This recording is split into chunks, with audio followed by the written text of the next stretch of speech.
Hola amigos, bienvenidos a este tiempo de la radio dedicado a la historia.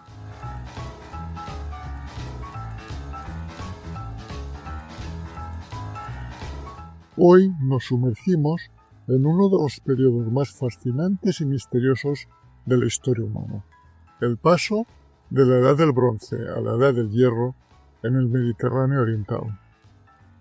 Imaginen un mundo de palacios grandiosos, redes comerciales que cruzaban mares y continentes, diplomacia entre reyes y faraones, y luego un colapso repentino, que lo cambia todo. Usaremos como base unas notas detalladas que explorarán este viaje en el tiempo, desde el siglo XV hasta el siglo XII, antes de nuestra era y más allá. No hay prisa, vamos a desgranar cada idea con claridad, como si estuviéramos sentados alrededor de una fogata contando historias antiguas. Y una simple nota, todos los años referenciados en este audio corresponden a antes de nuestra era.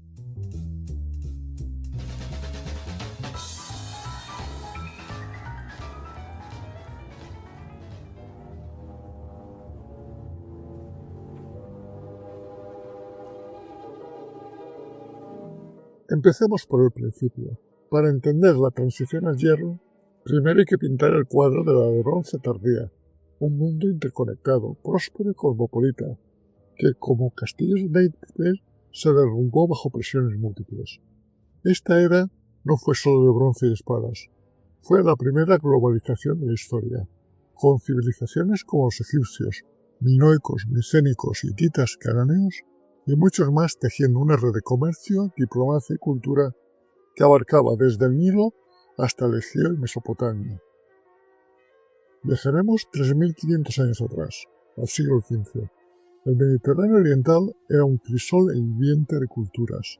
En Egipto, bajo el reinado de Tumosis III, un faraón guerrero que expandió su imperio desde Nubia hasta Siria, se construía un palacio en Pere Nefer, en la delta del Nilo. Lo que hace único a este palacio no es solo su esplendor, sino sus frescos, pintados por artistas minoicos de Creta, mostrando escenas exóticas como hombres saltando sobre toros. Esta técnica de frescos, avanzada y vibrante, era importada directamente de la isla de Creta, revelando contactos entre Egipto y el Egeo.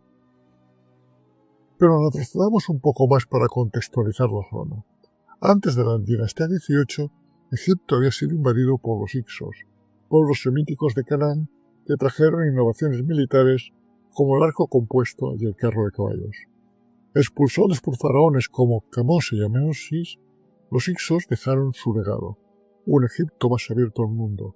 Avaris, su antigua capital, se transformó en Peru Nefer, donde egipcios, cananeos y minoicos convivían. Pero, ¿quiénes eran estos minoicos? Pues eran habitantes de Creta, constructores de palacios como el de Knossos, pioneros en navegación y arte. Su dominio navegado les permitía comerciar con Egipto, Canaán, Siria y hasta Mesopotamia. En Knossos se han encontrado objetos egipcios y viceversa, en Egipto frescos minoicos y productos cretenses. Incluso hay registros de zapatos minoicos enviados desde Creta al rey Amunerel de Babilonia, aunque fueron devueltos quizá por una tarea equivocada. Todo ello nos demuestra redes diplomáticas vastas. Bajo Hatshepsut, la gran faraona, Egipto vivió un auge diplomático. Su expedición a Punt, un lugar exótico, posiblemente en el Cuerno de África, trajo incienso, madera y animales, inmortalizando en relieves de Deir al-Bahir. Tumosis III añadió guerra a la diplomacia. En 1479 ganó la batalla de Amecido contra príncipes cananeos, y sus 17 campañas consolidaron a Egipto como una superpotencia. Permítanme pausar aquí un momento en nuestra narración del siglo XV para profundizar en algo que sustenta toda esta era de esplendor y conexión: el bronce. No es solo un metal, es el motor que impulsaba civilizaciones enteras, desde herramientas y armas hasta objetos de lujo y monumentos. Imagínenlo, sin bronce no hay espadas afiladas para las campañas de Tumosis III, no hay carros de guerra difusos, no hay estatuas colosales ni joyería intrincada en los palacios minaicos. Pero lo fascinante, y lo que le hace tan vulnerable, es cómo se producía y de dónde venían sus componentes. El bronce no es un elemento natural que se extraiga directamente de la tierra. Es una aleación, una mezcla ingeniosa de cobre y estaño, típicamente en una proporción de 9 partes de cobre por 1 de estaño. Esta combinación, descubierta alrededor del año 3000 en el Próximo Oriente, transformó la historia humana. El cobre solo es blando y maleable, útil para joyas, pero no para herramientas duraderas. Si le añadimos estaño, tendremos un material más fuerte, resistente a la corrosión y perfecto para fundir en moldes complejos, el bronce. Esto permitió avances en agricultura, guerra y arte, hoces que cortaban mejor, armaduras que protegían vidas y estatuas que perduraban siglos. En el Mediterráneo oriental, el bronce era el símbolo del poder y del progreso, el equivalente antiguo a nuestro acero o silicio actual.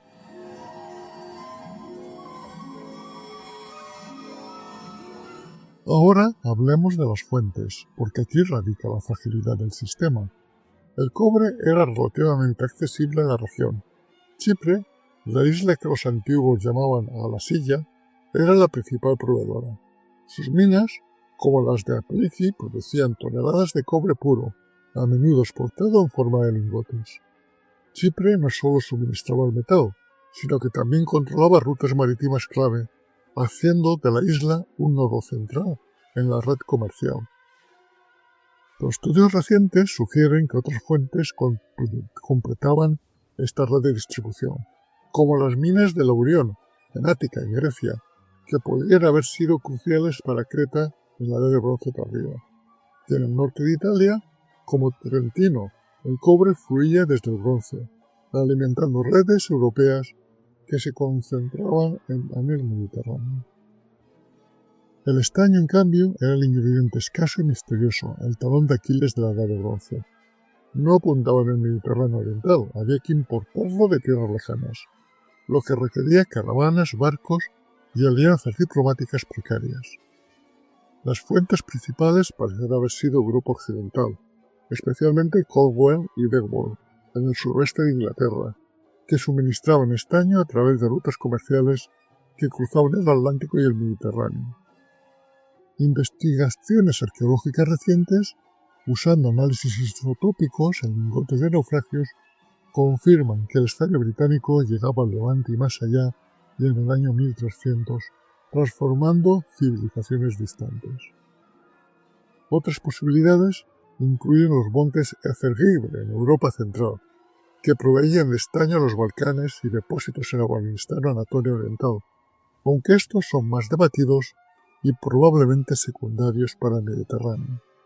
Imaginen la distancia, desde las minas brumosas en la Inglaterra occidental hasta los palacios soleados de Micenas o Egipto.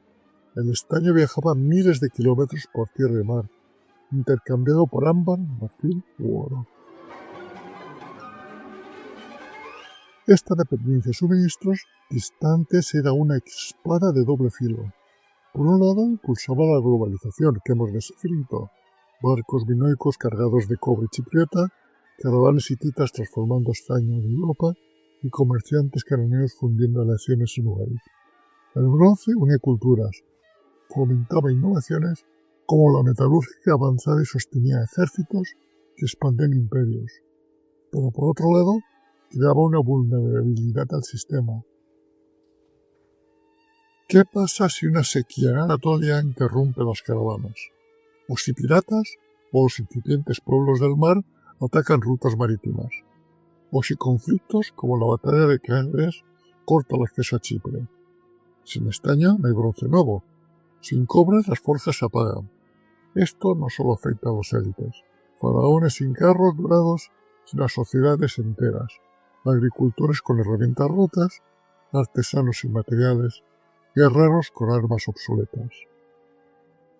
De hecho, esta interdependencia prefigura el gran colapso del siglo XII, que veremos más adelante, cuando terremotos, hambrunas y migraciones masivas interrumpieron las redes comerciales alrededor del 1200.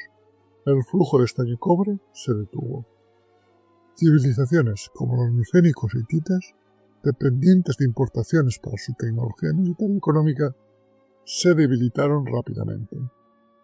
Naufragios como el de Uluru nos muestran la riqueza de estos intercambios, pero también su fragilidad. Un solo barco hundido representaba toneladas de metal perdido. Algunos historiadores argumentan que la escasez de estaño forzó innovaciones, como el uso temprano del hierro, más abundante y local, acelerando la transición a la era de hierro.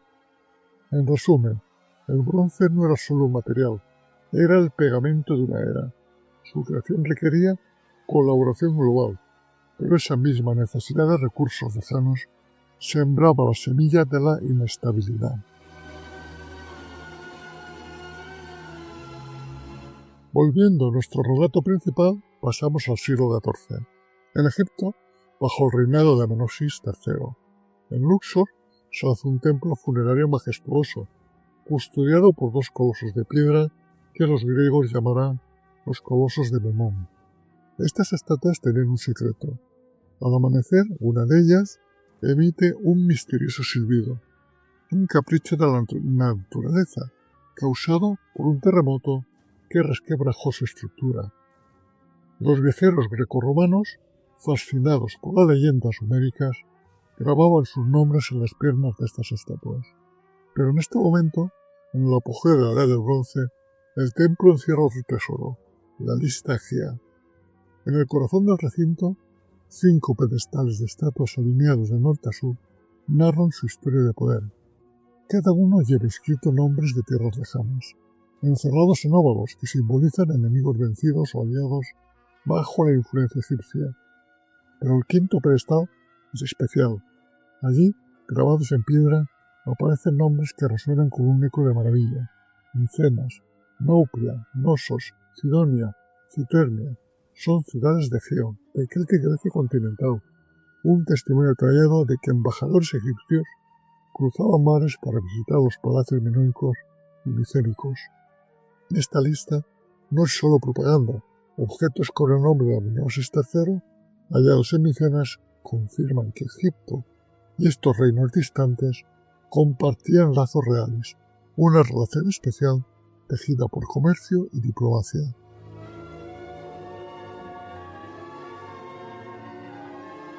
Mientras tanto, el equilibrio de poder en el Egeo cambia. Creta, la joya minoica que una vez dominó los mares, comienza a desvanecerse frente al ascenso de los micénicos. Estos guerreros y comerciantes de Grecia continental, con sus fortalezas ciclópeas en Micenas y Tirinto, toman las riendas del comercio en el oriente. Sus barcos, cargados de cerámicas y armas, reemplazan a los minoicos como los principales socios de Egipto, Canaán y más allá. Es un cambio en las rutas comerciales, un signo de que el mundo del Mediterráneo oriental está en constante transformación.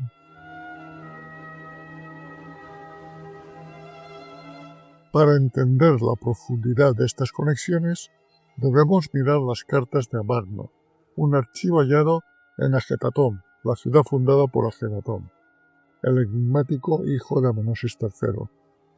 Escritas en arcadio, la lengua franca de la diplomacia, algo así como el inglés actual, estas tablillas son como un correo antiguo, lleno de intrigas, promesas y quejas entre reyes. Los faraones egipcios intercambiaban regalos suntuosos, oro de las minas de Nubia, codiciado como el petróleo de la antigüedad, con reyes de Babilonia, Italia, Siria y Chipre. Pero no todo es armonía. Los reyes babilónicos sospechan de envíos fraudulentos y desde Chipre su rey escribe disculpándose por enviar solo 13 toneladas de cobre porque una epidemia había diezmado sus mineros. Estas cartas muestran un mundo interconectado, donde el comercio y la diplomacia son tan delicados como esenciales. Y luego está Asiria, emergiendo como una nueva potencia tras aplastar el reino de Mitam en Siria. Sus mensajes a Egipto reflejan ambición y confianza, un indicio de que el tablero geopolítico se estaba reconfigurando. Pero el drama más impactante de esta era no viene de tratados ni regalos, sino de una historia digna de una tragedia egipcia.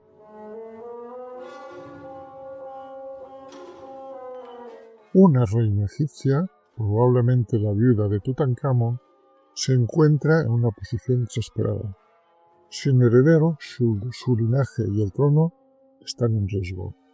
En un movimiento audaz, escribe al rey hitita Sopturmani I, pidiéndole un príncipe para casarse y convertirse en un faraón.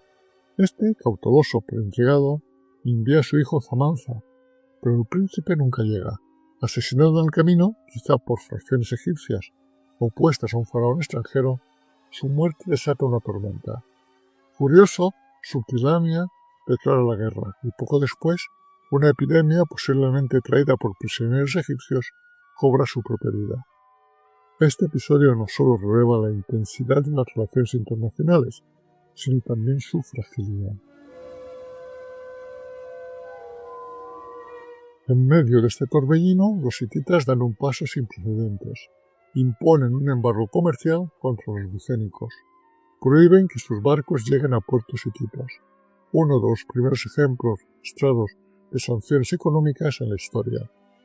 Es un recordatorio de que incluso en un mundo de alianzas, la rivalidad y el poder siempre están en juego. A lo largo del siglo XIII volvemos a tener un tiempo de esplendor en un Mediterráneo oriental vibrando con el comercio, pero también con los primeros ecos de un mundo al borde del cambio. Imaginen un barco navegando frente a las costas surestes de la actual Turquía, cargado con tesoros de medio mundo conocido. Una tormenta hace que se hunda, dejándonos un testimonio extraordinario de la Edad de Bronce. Cuando los arqueólogos los descubrieron, hacia finales del siglo anterior, encontraron un cargamento que parece un mapa del comercio antiguo. 10 toneladas de cobre chipriota, una tonelada de estaño posiblemente traída desde las lejanas tierras de Afganistán, lingotes de vidrio mesopotámico, troncos de ébano de Nubia, marfil, joyas de oro, armas micénicas y hasta un escarabeo de oro macizo con el nombre de Nefertiti. Este barco no era solo un medio de transporte, era un microcosmos de un mundo conectado, con bienes de al menos 7 regiones distintas, desde el Nilo hasta el Éufrates. Cada objeto cuenta una historia de artesanos, comerciantes y rutas marítimas que unían civilizaciones.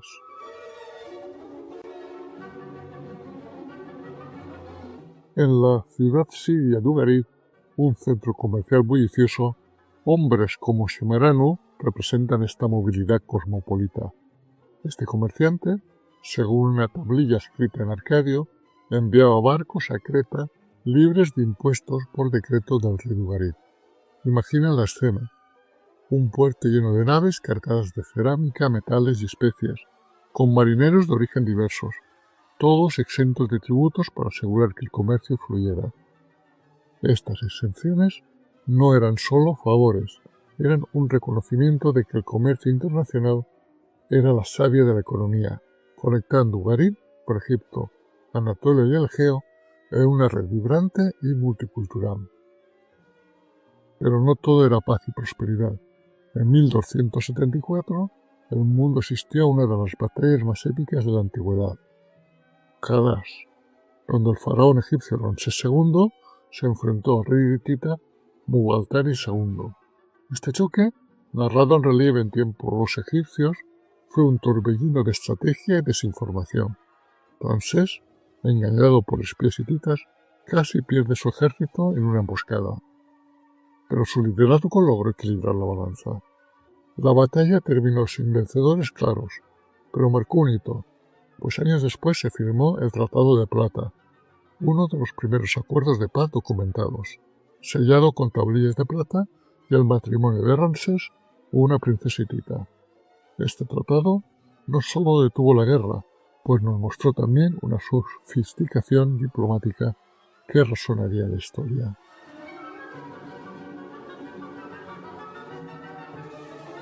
Mientras tanto, en Anatolia las tensiones hervían.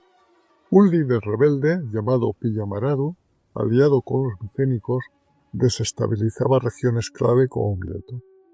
Los textos hititas mencionan la ciudad de Uirusa, que muchos identifican como la Troya homérica, sugiriendo que los conflictos de este siglo podrían ser las raíces históricas de la Ilíada.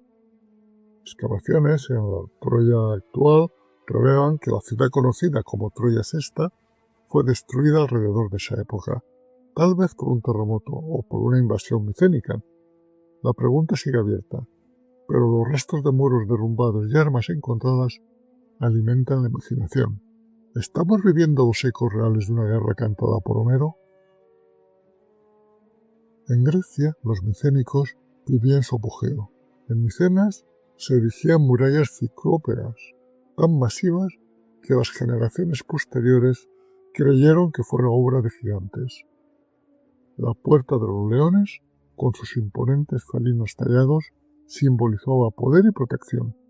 Las tablillas en el lineal B, el sistema de escritura micénico, revelan una sociedad que absorbía influencias de lejos. Palabras como sésamo o fenicio y cerámicas con diseños de Anatolia, Canaán y Egipto muestran una cultura que nutría la diversidad mediterránea. Chipriotas de Tirinto trabajaban metales y cerámicas, dejando su huella en vasijas marcadas con signos ciprioniónicos. En Canaán, otro relato mítico toma forma, el éxodo bíblico. Aunque su historicidad es debatida, la arqueología apunta a alrededor del 1250 con destrucciones en ciudades como Azor, pero en lugar de una invasión masiva, los restos sugieren una rebelión interna contra las élites cananeas. Es en estos casos donde los israelitas comienzan a emerger como un grupo identificable, sembrando las semillas de una nueva identificación en la región. El poder hitita también se tambaleaba. Luchaban contra Siria por la supremacía, mientras tratados como el de Amurru revelaban estrategias complejas, incluyendo embargos contra los micénicos. La invasión hitita de Chipre, narrada en inscripciones de reyes como Tanyaco IV, subraya la importancia del cobre, del oro de la Edad de Bronce. Controlar las minas de cobre era una cuestión de supervivencia económica y militar. Y así, en nuestro relato, llegamos al siglo XII y nos encontramos con el ocaso de una era dorada, cuando el mundo vibrante y conectado del Mediterráneo se desmorona en un torbellino de fuego, abandono y transformación. Es un momento de ruptura, pero también de reinvención, donde las grandes civilizaciones de la Edad de Bronce enfrentan su fin dando paso a algo nuevo. Empezaremos en Ugarit, una joya en la costa de Siria, un puerto donde el mundo parecía converger. Esta ciudad, como cosmopolita, aliada de los hititas, era un hervidero de actividades. Sus mercados rebosaban de lana, lino, aceite, metales y bienes de lujo que llegaban desde Egipto, Chipre y el Egeo. Sus archivos, escritos en múltiples lenguas, incluido el alfabeto ugarítico, uno de los más antiguos conocidos, guardan contratos, poemas y cartas diplomáticas que relevan una sociedad sofisticada y globalizada. Comerciantes como Yamuni, cuya casa aún se excava, tenían tratos con Chipre y Egipto. Rapanu, consejero real, negociaba en tiempos de crisis y Urtenu, líder de una empresa familiar, tejía redes comerciales que cruzaban mares. Ugarit era un faro de prosperidad, pero entre el 1190 y el 1185 su luz se apagó. Incendios arrasaron sus calles, flechas quedaron esparcidas entre escombros y sus habitantes huyeron sin mirar atrás. ¿Qué pasó? Una carta anunció un eclipse solar de 1192 ayudando a reflechar la tragedia, pero las causas son un enigma. Algunos señalan a los misteriosos polos del mar, otros enemigos internos o desastres naturales. Lo cierto es que Ugarit no volvió a levantarse.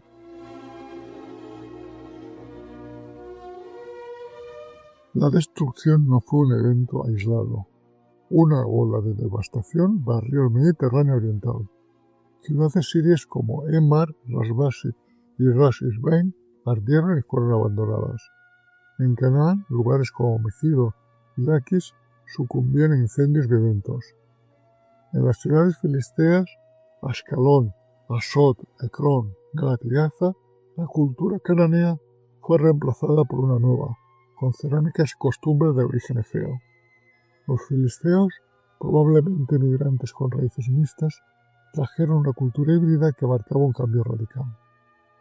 En Mesopotamia, el reino de Belí, liderado por Shuru-Maujet, saqueó Babilonia, llevándose tesoros a Susa y acabando con el dominio casita.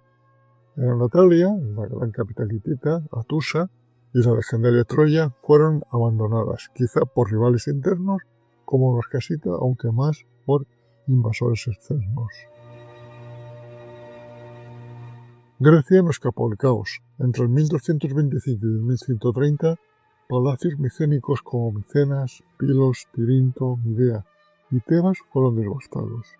La causa: terremotos, rebeliones internas o guerras, quizá una combinación letal. En Micenas, esqueletos de una familia aplastada bajo escombros sugieren un seísmo catastrófico. En Tirinto, los restos de una mujer y un niño cuentan una historia similar. En Chipre, ciudades como Citio y Eukoni muestran signos de destrucción, pero también de hibridación cultural, con influencias egeas mezclándose con tradiciones locales, sugiriendo que no solo hubo invasión, sino también adaptación. Egipto, la gran superpotencia, resistió por un tiempo. Bajo Ramsés III, el faraón se enfrentó a los pueblos del mar en batallas épicas en la delta del Nilo, alrededor del 1177. Sus victorias, talladas en piedra, salvaron al reino, pero el costo fue alto. Ramsés mismo cayó víctima de una conspiración palaciega, degollado en sus propios harem, como confirman autopsias modernas. Su muerte, junto con los juicios que siguieron, reveló la fragilidad interna de Egipto, incluso en su aparente fortaleza. ¿Qué causó este colapso generalizado? No fue un solo golpe, sino una tormenta perfecta. Guerras y migraciones como la de los pueblos del mar, familias egeas huyendo de sus propias crisis, desestabilizaron regiones enteras. Crisis económicas alimentadas por la interrupción de las rutas comerciales dejaron sin cobre ni estaño para las forjas del bronce. Cambios climáticos, con sequías devastadoras que duraron siglos, provocaron hambrunas. Terremotos masivos derrumbaron palacios y hogares. La cerámica micénica, encontrada desde Chipre hasta Canaán, no solo marca la presencia de refugiados egeos, sino también una fusión cultural, un signo de que, incluso en el colapso, los pueblos se adaptan, mezclando lo viejo con lo nuevo. Pero el fin de la Edad de Bronce no fue el fin de la historia. Fue un punto de inflexión, una transformación dolorosa pero creadora. Entre el 1200 y el 900, el Mediterráneo oriental entró en lo que los historiadores llaman la Edad Oscura, un término engañoso, porque en medio de las sombras surgieron innovaciones que cambiarían el curso de la humanidad. Las cenizas del colapso fertilizaron un nuevo mundo, la Edad del Hierro. Una de las innovaciones más revolucionarias fue el alfabeto fenicio, desarrollado por los herederos de las ciudades cananeas como Tiro y Sidón. A diferencia de los complejos sistemas cuneiformes que requerían años de aprendizaje, el alfabeto simplificó las escrituras, haciéndolas accesibles y transformando la comunicación. La escritura cuneiforme, que había documentado tratados y comercios en Ugarit y Atusa, declinó, dando paso a sistemas más prácticos que sentaron las bases para los alfabetos modernos. Otra transformación clave fue el uso del hierro, a diferencia del bronce que dependía del estaño escaso y de las rutas comerciales lejanas. El hierro era más abundante y podía trabajarse localmente. Esta accesibilidad democratizó la tecnología, permitiendo a comunidades más pequeñas forjar herramientas y armas sin depender de redes globales. Fue un cambio tectónico. El hierro no solo reemplazó el bronce, sino que redefinió las economías y los ejércitos. De las ruinas surgieron nuevos pueblos y potencias. En Anatolia y Siria, los neohititas heredaron el legado de Atusa. manteniendo ciudades-estado vibrantes. Los fenicios, grandes navegantes, expandieron su comercio por el Mediterráneo, llevando el alfabeto y sus productos hasta las costas de España y el norte de África.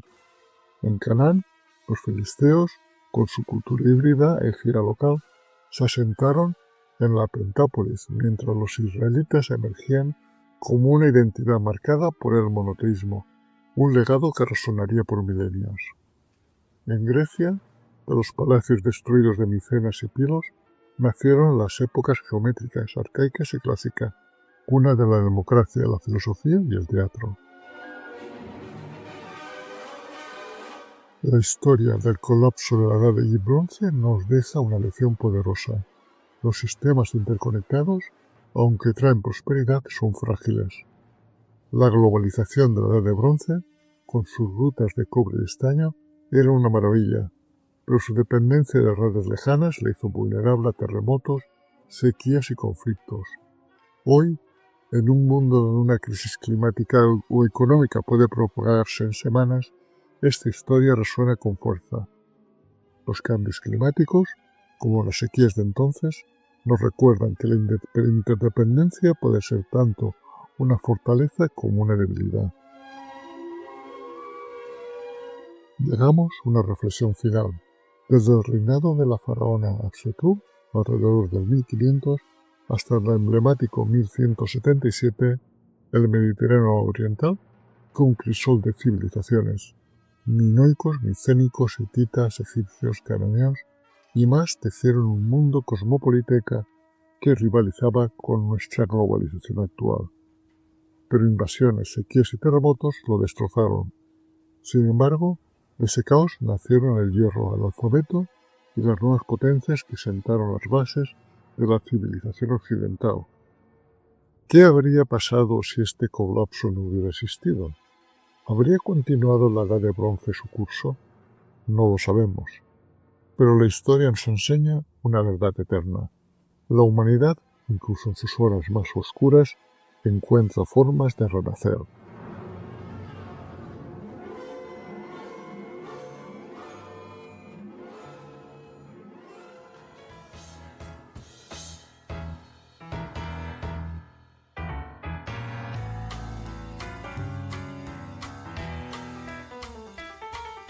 Si estás interesado en otros temas de historia, nos puedes seguir en YouTube en mi canal Desde mi Retiro y en iVoox, Spotify y Google Podcast en el canal Un poco de Historia. Este proyecto radiofónico, creado desde mi retiro en la España profunda, es una realización, para bien o para mal, de José Luis García, ciudadano del mundo.